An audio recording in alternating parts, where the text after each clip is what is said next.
continuaremos transitando por este viaje.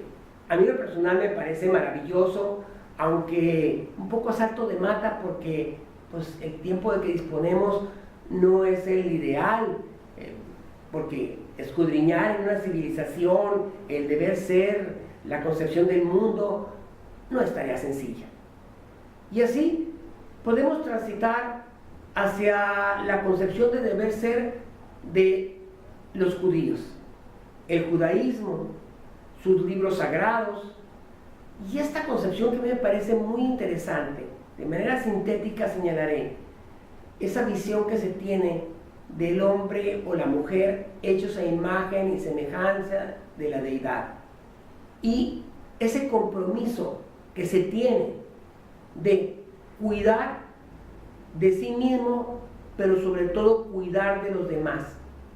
Es decir, el hombre convertido, la mujer convertida en guardianes de su prójimo y corresponsables de lo bueno o malo que le suceda a esos seres que nos circundan.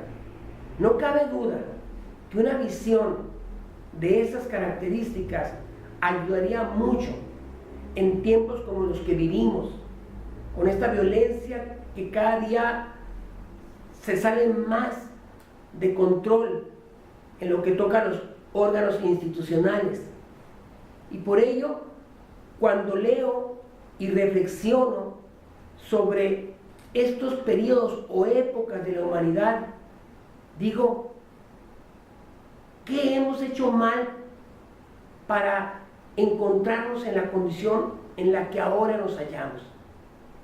Un sistema de justicia heterocompositiva que no logra cubrir las necesidades de los justiciables de los ciudadanos, y un novel sistema de justicia autocompositiva que debe caminar a paso sólido, consistente, a abrirse y dar y generar condiciones que permitan que toda persona que se ve involucrada en un conflicto tenga cerca a alguien que le tienda la mano y facilite la solución del mismo. Es por eso que esto de corresponsabilidad con nuestros semejantes, esto de ser guardianes de lo que le pasa a personas que experimentan conflictos y que no saben qué hacer, es muy relevante. Y así, si continuamos transitando, llegamos al cristianismo. Y el cristianismo, pues, se dice a todos los vientos que Cristo es el gran mediador, quien medió entre Jehová por el conflicto que generaron Adán y Eva y los seres humanos, toda esa descendencia que quedó en estado de exposición, ¿no?, ante un Dios que se sintió defraudado y que pues debía todo un pueblo o la humanidad misma sufrir por ello. Por eso se habla y se dice que esa buena nueva que trajo este personaje, que lo podemos mirar como un gran activista social o como hijo de Dios, dependiendo de si se profesa o no el culto cristiano, otro culto, o no se cree en algo que haya más allá de este plano. Lo importante es que sí podemos hablar de una religión de la generosidad, de la ternura, del amor. Y podemos constatar que ese hilo conductor del que hemos hablado, como cuando nos referimos a la justicia, a la honestidad, al amor, está presente, intensamente presente en quienes profesan esta manera de mirar la vida. Y ahí encontramos el amor al prójimo, encontramos la misericordia, la piedad, la caridad, otra vez la pureza de corazón, la fraternidad, la solidaridad, la cooperación, la paz, la sencillez, la humildad, la hospitalidad, la prudencia, y así vamos caminando de un lado a otro, encontrándonos con valores que si los practicáramos, no es que los conflictos destructivos desaparezcan, pero no hay duda de que tendríamos una mirada distinta del conflicto, sea cual fuere, y también un abordaje distinto a como actualmente solemos resolver nuestras diferencias. Y al margen de otras grandes religiones, no podemos dudar de que es indispensable hacer, aunque sea un comentario sucinto, de el mahometanismo, del mundo musulmán, ¿no?, del Corán, de esta obra que ha marcado en el mundo en que vivimos una realidad sangrante, porque escudados precisamente en el Corán encontramos grupos que producen los más críticos conflictos que se viven en el mundo contemporáneo. Y ahí también tiene cabida la justicia autocompositiva. Aún en situaciones extremas es necesario en cierto momento que las instituciones generen condiciones para intentar superar esta percepción que se tiene desde esa visión teocrática también, estados regidos desde esa visualización de que es a Dios a quien obedece y que quien es líder es, en todo caso, el que es la manifestación humana de esa deidad. Pues nos encontramos con la justificación de la denominada, por ejemplo, Guerra Santa, o de señalar en el libro del Corán, Mahoma, que si te expulsan de tu casa, tienes el derecho a defender este suceso, y expulsar de la casa equivale a expulsar de territorios, y no creer en el Corán equivale a infidelidad, y todo esto genera muchos conflictos. Aquí lo interesante es, hemos hablado de manera muy sucinta de valores absolutos, de derechos naturales, y en este caminar lineal, que evidentemente no tiene un soporte científico, porque aún ahora mismo nos podemos encontrar con comunidades que replican su concepción del mundo de hace miles de años. Por ejemplo, en Chihuahua, los rarámuris, los que se encuentran aún viviendo en cuevas en las montañas, tienen una concepción del mundo similar a la de sus ancestros.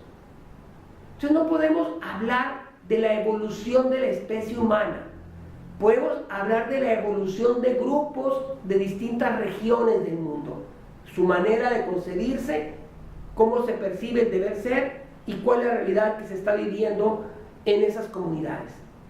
Pero lo que sí es interesante es que las mentes que han generado en buena medida la realidad que nosotros vivimos ahora, tanto la positiva como la negativa, transitaron desde esa visión del deber ser y esa concepción teocrática hasta que aparece el iluminismo en ciertas regiones del mundo. Es decir, el humanismo ya concebido como un conjunto de ideas complejas, de contenido filosófico que nos hablan de esos derechos naturales inherentes a nosotros. Y ahí aparecen grandes figuras como Voltaire, como Juan Jacobo Rousseau y otros grandes, Montesquieu, etc. Pero ¿por qué es importante que yo comente esto?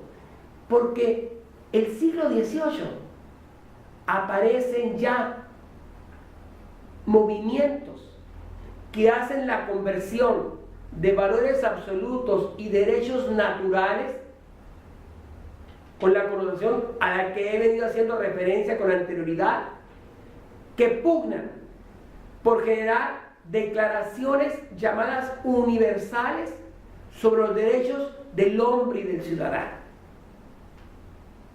Y fue particularmente en el periodo de las 13 colonias inglesas que se establecieron en lo que ahora es los Estados Unidos de Norteamérica, donde se generó la primera declaración de los derechos del hombre y donde se plasmó la concepción de libertad, igualdad, fraternidad y derechos que se catalogan como derechos naturales, ahora convertidos en norma en estas declaraciones. Después se incorporan en las constituciones. En 1789, recordemos, la Declaración Universal de los Derechos del Hombre y del Ciudadano francesa, donde se alude a la circunstancia de que ha sido precisamente el desprecio de los derechos naturales la causa única de los problemas del mundo. Fíjense ustedes qué potente el mensaje del preámbulo de esta declaración. Y el hecho de que a través de la misma se alerta al ser humano de que nadie tiene derecho a violentar todo aquello que le es inherente como ser humano, su dignidad, sus derechos fundamentales. Y de ahí un pequeño salto a 1791 y la primera Constitución francesa. Y ya la Constitución es distinta a una Declaración Universal, porque es la ley fundamental de una nación, es el derecho positivo de un país. Y en esa Constitución se asienta precisamente esos derechos naturales contemplados en las declaraciones mundiales o universales, y después se propaga por toda Europa, por el continente americano, por nuestra nación, México, y otras naciones, que fueron adoptando el modelo de las constituciones para albergar no solo una concepción política de cómo operar en una nación, sino sobre todo aquello que se consideran los derechos fundamentales del ser humano. Y aquí nos encontramos, por ejemplo, en el caso de la República Mexicana, con una parte dogmática de la Constitución relativa a las garantías fundamentales. Es decir, no hay desconexión entre lo que yo les he comentado a ustedes desde que me remonté a la cultura egipcia con lo que se plasma en constituciones como la nuestra. Si nosotros damos lectura a los artículos que protegen nuestros derechos fundamentales, encontraremos que estos son el deber ser, y ese deber ser tiene todo que ver con la conducta que siempre se ha esperado de nosotros. Basta señalar, por ejemplo, que en la Declaración Universal de los Derechos Humanos, consecuencia de la Segunda Guerra Mundial y la creación de la Organización de Naciones Unidas, en el preámbulo se establece que la justicia y la paz en el mundo tienen como base el reconocimiento de la dignidad intrínseca del ser humano y de los derechos fundamentales de todos los miembros de la familia humana. Y el primer artículo de la Declaración Universal señala que todos los seres humanos nacemos libres e iguales en dignidad y derechos, y dotados como estamos de conciencia y razón, tenemos el deber de comportarnos unos con otros fraternalmente. Y cuando hablamos de fraternidad, hablamos de lo más bello que radica en nuestro ser interior, que podemos volcar hacia nuestros semejantes desde nuestra esfera límbica básica al mundo cognitivo, para que en ese marco cognitivo nos solidaricemos con nuestros semejantes y nos convirtamos en seres cooperativos. Obvio, esto nos aleja del abordaje y de la solución destructiva de los conflictos. Y miren ustedes qué tan importante son estos documentos que ya forman parte de las normas que rigen al mundo entero. en la Declaración Universal de los Derechos del Niño, en el principio 10, se establece que el niño debe ser educado en el espíritu del reconocimiento, la comprensión, la tolerancia, la amistad, la fraternidad y la paz. Pero fíjense lo que viene en ese texto: con plena conciencia de que deben consagrar sus energías y sus aptitudes al servicio de sus semejantes. ¿Qué más claridad que traer a colación precisamente esos derechos naturales con esa visión de que, si bien es cierto, somos seres humanos únicos e irrepetibles, y de que tenemos todo el derecho a querernos, a alimentarnos en todos los sentidos, sobre todo intelectual y espiritualmente, pero sobre todo tenemos la obligación de volcar todo ello hacia nuestros semejantes, como seres gregarios, como seres que vivimos en sociedad. Y es precisamente que nos muestra lo que conversé con anterioridad, que en su momento se habló de valores absolutos hace 4000 años, que en otro momento se habló de derechos naturales, que ya el siglo XVIII se asienta como derecho positivo, y que actualmente tenemos un marco de riqueza inconmensurable en las constituciones políticas de las naciones democráticas, donde claramente se establece un breviario espiritual o un breviario del deber ser, por el que, si accionamos, se hace una enorme diferencia. Y bien, como hemos venido conversando, pues la evolución precisamente de ideas filosóficas vinculadas al deber ser de la persona y de las comunidades es muy relevante.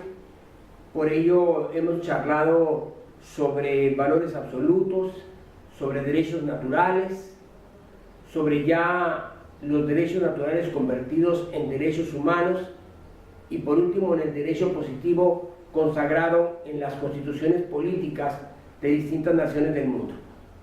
Y aquí yo sí quisiera hacer un hincapié también en deber ser en la constitución política de los Estados Unidos mexicanos. Como sabemos todos, hay instituciones que son básicas para el desarrollo armónico y pleno de todas las facultades del ser humano, y particularmente de niños, niñas y adolescentes. Así como de alguna manera estamos preocupados porque no hay sintonía entre este deber ser al que hemos hecho referencia y la realidad en la que estamos inmersos, ahora la preocupación es qué sucede en el día a día con el rol que le corresponde jugar a las instituciones socializadoras, ya que en este apartado nos corresponde, nos toca tratar y abordar específicamente este tema del deber ser. Y vuelvo a repetir, es así, ya que entre el deber ser y la realidad nosotros tenemos que generar puentes, pero puentes que permitan que se produzca congruencia entre lo que se espera en la conducta individual y también en la conducta colectiva de un pequeño conglomerado, de una nación o incluso de un conjunto de naciones, que es el caso, por ejemplo, de la Organización de Naciones Unidas, donde se trata de que existe una convivencia entre estos países que permita que a través del diálogo solucionen sus diferencias, y si no lo logran, entonces existen los mecanismos para resolverlas a través de vías pacíficas. Sin embargo, a nosotros, durante este periodo en el que vamos a convivir, estos 3 años en los que vamos a interactuar, nos interesa sobre todo el deber ser de las instituciones socializadoras, el de la familia, el de la escuela y el de la comunidad. Y la Constitución Política de los Estados Unidos Mexicanos establece en su parte dogmática, que se llama de los derechos humanos y las garantías, precisa cuál es el rol social que tiene asignada la escuela Y me refiero a la escuela antes que la familia, porque es un espacio estructurado donde se supone que se generan condiciones para el desarrollo armónico de la personalidad del educando. Y si bien es cierto, la familia es el espacio primario, tenemos una multiplicidad de figuras de familia que en cada espacio la crianza es distinta y entonces el sentido del deber ser varía en razón de la realidad de cada familia. A diferencia de la escuela, en la que se supone que las políticas públicas permiten que tengan claro los educandos cuáles son sus obligaciones, cuáles son sus derechos y por dónde se deben conducir para que la sociedad en la que vivimos tenga esa cualidad, esa característica de una sociedad en la que se conviva armónica y pacíficamente. Y claro, también la comunidad como una institución que es clave para proteger, para amortiguar, para convertirse en red protectora cuando las instituciones como la familia y la escuela fallan. El artículo 3 de la Constitución es muy rico en cuanto al deber ser de los que participan en esta misión, en esta función de educar, que no de instruir, que hay una diferencia muy marcada, y por ello el docente debe estar bien formado, y sobre todo en el desarrollo de habilidades cognitivas, de competencias que permitan al educando desarrollar esas habilidades indispensables para salir airoso en la vida. Esto significa que pueda hacer realidad aquello que sueña y que es factible. En ese sentido, si nosotros correlacionamos la educación formal, la que se adquiere en el aula, en el día a día, de aquella que está prevista en el artículo 3 de la Constitución, vamos a mirar una brecha enorme. Pareciera ser que es incluso un abismo infranqueable. Y eso se debe a que no hemos sido consecuentes con lo que establece la norma. Y por ello me preocupa mucho que en este primer contacto con ustedes nos quede claro el deber ser. Porque solo de esta manera nosotros podemos trabajar para aproximarlo a una realidad que sea congruente con es decir, con el deber ser. Y bien, por ejemplo, el artículo 3 al que hago alusión señala que un objetivo prioritario de la educación es alcanzar el desarrollo armónico y pleno de todas las facultades del educando. Imaginen ustedes una persona que adquiere los conocimientos, las habilidades para este fin, difícilmente se confronta con otro, difícilmente pasa por encima de los derechos de otro. Es decir, se enfoca en crecer y crecer junto con los demás. Y esto tiene todo que ver con aprender a vivir juntos. Y cuando se aprende a vivir juntos, si bien es cierto, surgen desavenencias, disputas, surgen situaciones en las cuales las personas no necesariamente siempre coinciden, pero el diálogo está siempre ahí a mano para que sea a través de este que se resuelvan las diferencias. También el mismo artículo 13 establece que el educando debe aprender a respetar los derechos humanos de sus congéneres, de sus semejantes, de las personas con las que está interactuando, de sus iguales. Y cuando hablamos nosotros de dignidad y de derechos humanos, imaginemos una sociedad que respeta los derechos humanos de los demás. En principio, su dignidad intrínseca. Una persona que respeta la dignidad del otro, no lo ofende, no lo lastima, no lo daña, no produce precisamente una crisis, no genera conflictos. ¿Por qué? Porque está en esa sintonía de que tiene claro que su derecho termina cuando inicia o cuando aparece el derecho del otro. Eso produce sintonía y armonía en las relaciones interpersonales. Entonces, debe tener gran cuidado desde preescolar hasta el nivel que corresponda, que los derechos humanos estén siempre presentes, que crucen transversalmente la transmisión de los conocimientos. Esto está plasmado, como digo, en el artículo 3 de la Constitución. Luego entonces tenemos la obligación de que esto acontezca en el día a día, en el proceso de enseñanza-aprendizaje en la escuela. Pero además de eso, tenemos que es indispensable que se desarrolle y se inculque en niños, niñas, adolescentes y jóvenes adultos, ¿no?, el amor a sus semejantes, el amor a la patria, la conciencia en la solidaridad y en la justicia. Y aquí aparece de nueva cuenta un elemento muy potente del que ya hemos hablado: la justicia como epicentro de todos los valores. La justicia, que significa dar a cada quien lo que le corresponde, no hacer a los demás lo que no queremos que nos hagan a nosotros. Es decir, es muy potente cuando se habla de que el educando tome conciencia de la justicia. Y bajo esa premisa, el docente tiene que tener muy claro este arsenal de elementos que permiten una nueva visión de la realidad y, claro, una nueva manera también de resolver las diferencias que siempre van a estar presentes, porque los seres humanos somos iguales, pero hay diversidad y hay diferencias entre los seres humanos. Bendita sea, porque gracias a ello vivimos en un mundo tan complejo y que tiene una diversificación en el desarrollo de ciencia, tecnología, filosofía, en fin, de todas las ciencias, gracias a que tenemos inclinaciones distintas unos y otros, pero somos iguales.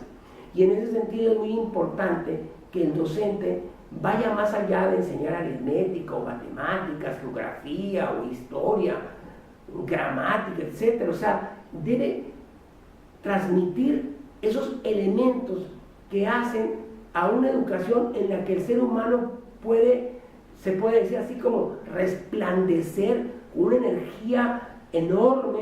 ¿Por qué? Porque se da cuenta de que puede conocerse a sí mismo y puede encontrar un sentido de vida que va más allá del solo aprender algo. Para aprender algo, pues ya tenemos nosotros, por ejemplo, los sistemas informáticos. Una computadora acumula mucha información, pero los seres humanos tenemos algo que nos diferencia y siempre será así: nuestra creatividad. Y es lo que debemos explorar y lo que se debe generar, sobre todo en el proceso educativo. Y no es extraño a ese deber, porque ahí está plasmado en la Constitución. Así como, por ejemplo, el artículo 3 señala que tenemos el compromiso de educar en la democracia. La democracia como modo de vida, la democracia como régimen político o como sistema jurídico. Es decir, cuando hablamos de democracia en la escuela, es porque el maestro en el aula realice ejercicios de convivencia democrática en el aula y ejercicios de convivencia democrática en la escuela. Y de esta manera nosotros nos convertimos en ciudadanos conscientes que valoramos la democracia como modo de vida y tomamos decisiones pertinentes cuando ya nos corresponde, porque ya tenemos el derecho de votar y ser votados.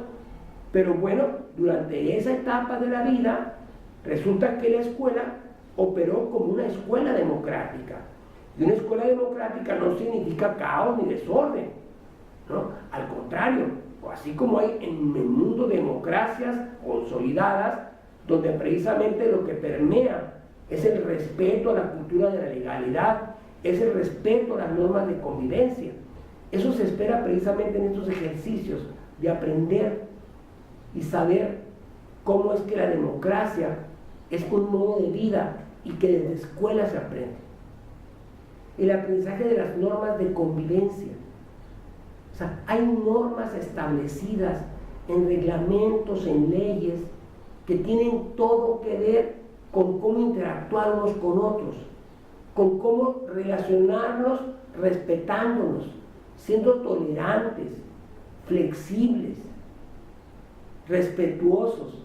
Es decir, hay una serie de ingredientes y elementos que tienen que ver con normas de convivencia, y ese es parte del proceso formativo que compete a la escuela.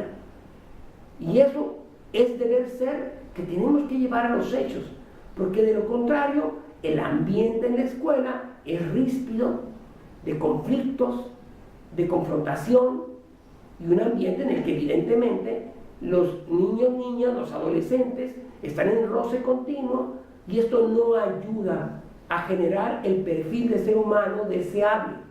Un ser humano que vive en libertad, no en libertinaje, pero que siempre está consciente de que tiene un límite de su libertad, que es la libertad de sus semejantes. Y algo muy importante, el artículo 3 nos habla del aprecio por la dignidad, es decir, el aprecio por todo aquello que es valioso para nuestro prójimo. Y en ese sentido, si yo aprecio lo que es valioso para mi prójimo, no lo lastimo, no lo daño, no lo agredo, no paso por encima de la persona. Y todo esto ayuda precisamente a una buena convivencia, como el aprecio por la familia. La familia, que es el elemento natural de la sociedad, la familia que debiéramos día a día cuidar de su consolidación y de que prevalezca, porque es otro espacio natural para que niños, niñas y adolescentes desarrollen sanamente su personalidad e integralmente salgan adelante. Nos encontramos con que cada día se vuelve más bajo o superficial el vivir en familia. O sea, el desdén por la familia contradice lo que señala el artículo 3, que el educando tenga aprecio por la familia y que cuide, si la va a constituir en el futuro o pertenece a una familia, que haga la parte que le corresponde para que esa familia conviva pacífica y armónicamente. Y el aprecio por específicamente la tolerancia, ¿no? Que no somos tolerantes con frecuencia, solemos ser rígidos, solemos querer que las cosas pasen como nosotros suponemos, ¿no? Somos indiferentes muchas veces al dolor de los demás, a la realidad de nuestros semejantes, y esto pues rompe con este mandamiento, se le puede llamar así, no de orden moral, sino positivo, porque está enmarcado en un texto constitucional, que es el aprecio por la diversidad.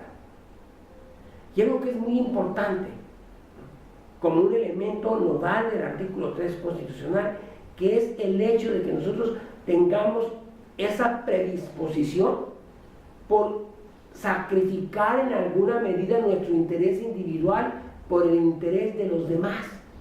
No somos seres que vivimos aislados en la montaña, no somos ascetas, somos seres gregarios, y en consecuencia no podemos hacer lo que queramos en defecto y daño, afectación a las personas que nos rodean. Servir a los demás es muy relevante, es muy importante, y bueno, el artículo 3 también lo señala. Y también, ya para finalizar, estos principios que todos convocamos a que se cumplan, pero que no lo hacemos, que es la libertad, la igualdad y la fraternidad.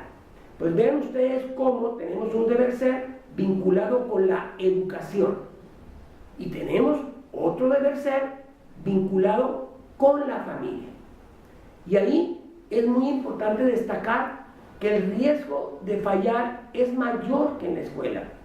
¿Por qué? Porque nadie nace en un prototipo de familia estándar en una sociedad. Cada ser humano llega al mundo pues a donde le tocó. Puede ser que la mujer tuvo al hijo o a la hija sin estar casado, ¿no? Que se desconozca incluso quién es el padre de la criatura, que a lo mejor la pareja se constituyó, pero a la vuelta de unos meses se separó y cada quien siguió por su lado, que la madre falleció o abandonó a los hijos y los dejó con la abuela, que la familia es criminógena y que desde que el niño llega al mundo lo primero que huele es, por ejemplo, ¿no?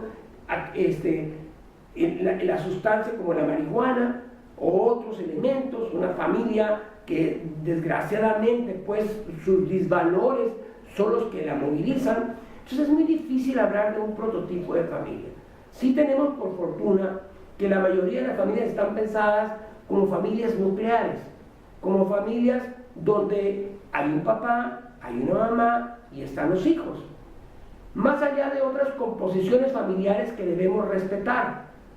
Pero la composición ideal de familia, por los roles que corresponde jugar, pues es el matrimonio entre personas que incluso tienen en mente procrear descendencia y, bueno, transitar en la vida con amor, y ese amor obviamente volcarlo sobre su descendencia, pero volcarlo de una manera en la cual ese niño o niña no crezca siendo un ser egocéntrico, un ser hedónico, que solo piensa en él mismo y no piensa en los demás, porque bajo esa premisa se convierte en una bomba de tiempo y en un conflicto y en un generador de conflicto potencial. Y por ello es que en la familia tiene una serie de funciones que son muy importantes, como por ejemplo satisfacer las necesidades básicas de sus integrantes, de supervivencia, de seguridad, de reconocimiento, de trascendencia.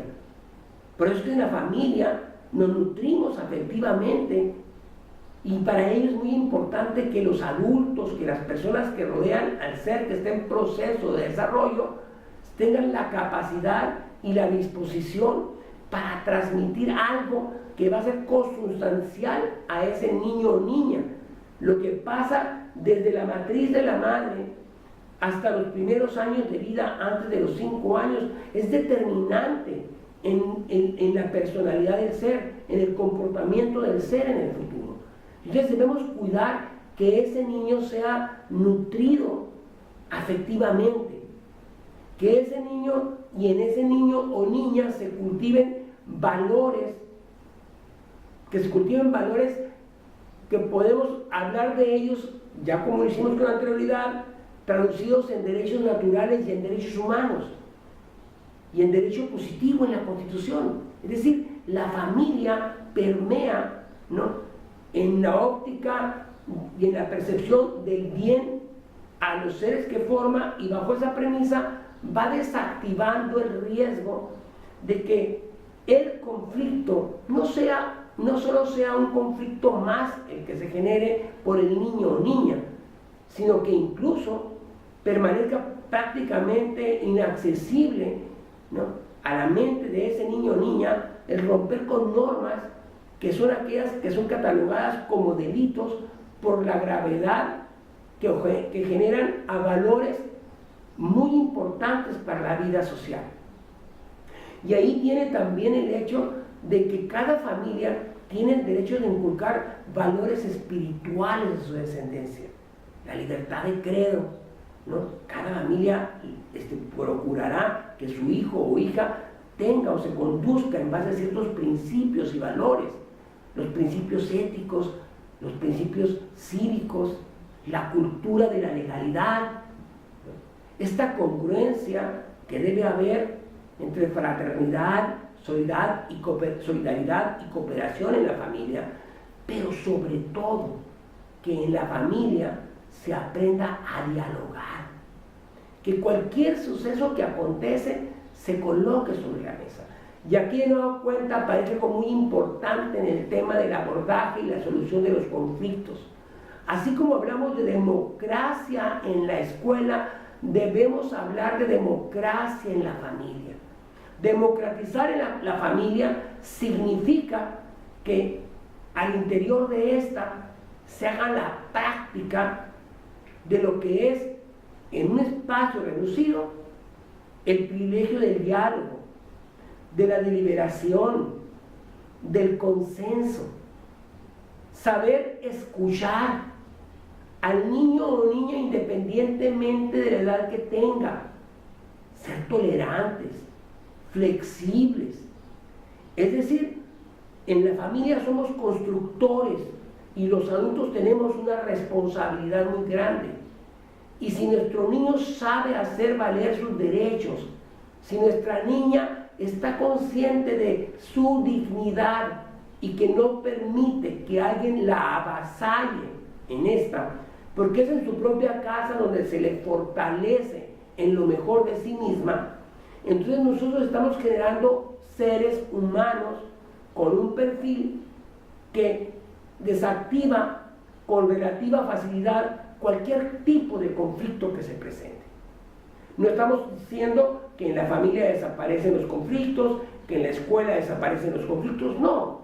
Estamos señalando que podemos abordar de manera distinta los conflictos y que la negociación en la familia puede ser tan potente y tan positiva que coadyuve a ese desarrollo armónico y pleno de las facultades del ser humano.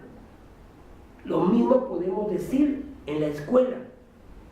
Y también tenemos que estar conscientes de que con frecuencia falla la familia y la escuela, y que la comunidad próxima de niños, niñas y adolescentes es un espacio que podemos llamar o denominar familia extendida. Es como una red protectora para que esos niños o niñas que están en riesgo, ¿verdad?, puedan salir de esa condición, porque los miembros de la comunidad se interesan por esos seres que andan por ahí a la deriva. El niño, niña, adolescente, que aunque tiene un hogar y acude a la escuela o ya desertó, ¿verdad?, en la mayor parte del tiempo anda por ahí en las calles, se junta con personas que no son la mejor alternativa de relación y terminan generando conflictos. En ocasiones, pequeñas infracciones o actos de molestia, y en otras, dependiendo del tiempo transcurrido, pues ya conductas catalogadas como delitos y que, bueno, resultan ser graves o críticas. Entonces, es muy importante en esta charla que hemos mantenido a lo largo de este tiempo, que hemos concatenado el deber ser con la realidad, es muy importante que nosotros estemos conscientes de que en la medida en que aproximamos el deber ser a la realidad, pero a la realidad vinculada con el deber ser, en esa medida nosotros ya tenemos una mirada distinta para gestionar los conflictos. ¿Y esto a qué nos compromete? No a ser técnicos de la mediación y de la negociación o de la conciliación. Nos compromete a hurgar, a buscar, a ahondar en las bondades y ventajas de estas metodologías que son pertinentes para solucionar controversias, para solucionar conflictos, pero no para solucionar controversias o conflictos superficiales, sino para tocar en su esencia lo que está produciendo ese divorcio entre el deber ser y la realidad. Y en ese sentido nosotros convertirnos en actores del cambio en la cultura, actores limitados, actores que estamos dentro de un contexto social que no tenemos ninguna disposición por romper con el contexto en el que nos encontramos, pero que tenemos toda la disposición para ser quienes, junto con un enorme equipo de personas en distintos contextos, podamos producir una sociedad en la cual el conflicto no sea un detonador de la destrucción, sino que el conflicto se convierta en un potencial elemento de crecimiento.